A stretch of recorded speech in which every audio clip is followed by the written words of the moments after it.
last 1 year, what are the major roadblocks you have faced, and how did you overcome that, Vaibhav?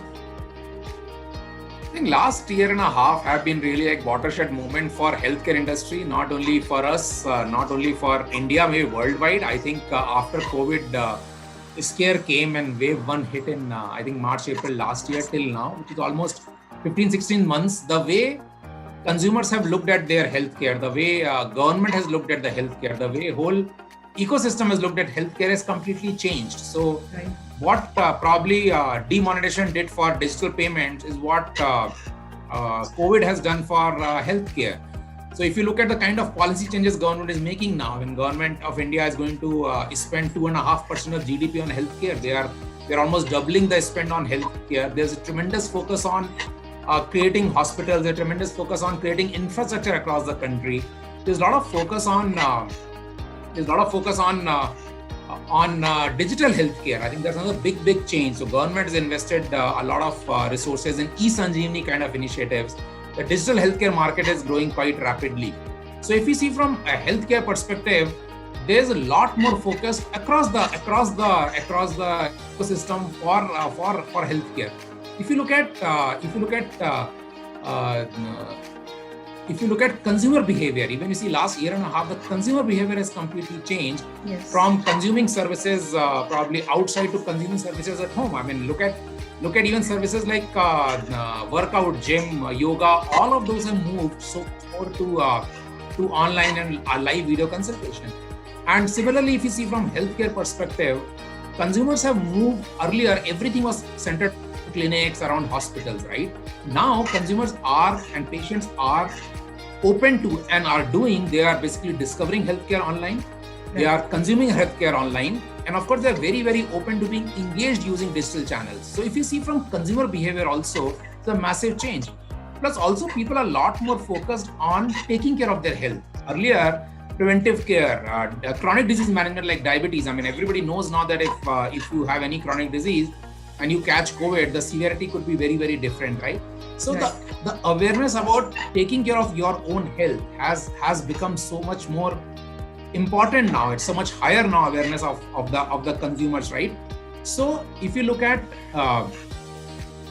from a healthcare investment perspective, healthcare focus perspective, change in consumer behavior perspective, also home healthcare, what we have been doing also has taken a lot of center stage in last year and a half, because people are not willing to go out, not willing to go to hospital, scared, especially the vulnerable segments like elderly and people who are have compromised vitals. They were not necessarily willing to go out and go to the healthcare centers, right? So the whole focus on getting healthcare to their homes became very important. Right. So if you put all of these three together, it's basically focus on digital healthcare, focus on healthcare, change consumer behavior, and very strong demand for home care, has basically put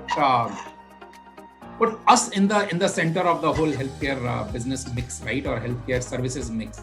And I think that has been, in many ways, the challenge and opportunity in last year and a half or so. So if you look at from our perspective, we have forayed into digital healthcare in a big way. Last year, for COVID wave 1, we supported all the governments. In fact, 7 state governments we supported with massive program on home isolation, right? So we worked with Delhi government, with Karnataka, with Chennai, with Maharashtra, with Punjab, Haryana, a lot of these state governments. We covered and supported over 4 lakh patients under home isolation. We did over 10 lakh teleconsults for these patients over that period of 5-6 months. So that has been a big learning. So when we face some of the roadblocks of people being in lockdown and being little worried about what they want to do, I mean, that of course the macroeconomic changes we had, but we could respond to that by getting into areas which could really support the country, support the patient, support the government, right? Similarly, this year also during COVID wave 2, there's massive work which we have done, large scale programs on oxygen support for patients. Because this year, if you see, the demand for oxygen was much higher than last year, right? Yes. And we have been running multiple programs where we are supporting patients at home with oxygen concentrators. In fact, we ran a couple of large programs as part of CSR. We have this big program along with HUL, where HUL basically got almost 3,500 oxygen concentrators. And we basically were giving it to all the patients for free of cost. And Portea was managing almost all 100% on-ground operations, including medical expertise, including technical expertise around that, and of course, HUL invested in the OCs, and that has been a very, very big help for the people, especially in the needy segment. Similarly, we ran a couple of other programs as part of CSR. We have been running it for many corporates for their employees. In fact, this year, what has happened, a lot of companies said, okay, because there's shortage of OCs, they invested in OCs, in concentrator, and said, can Portea manage the complete medical part and logistics part of it, patient management of it? So we ran it on their behalf. Continue to do that right now. We had massive support for patients on ground for COVID nursing at home for them. We set up isolation centers. We have set up 2 isolation centers with government of Karnataka in Hassan and Dodballapur, where patients in those areas could come to those what we call L2 centers and could take care of, and we could take care of them. These are COVID positive patients.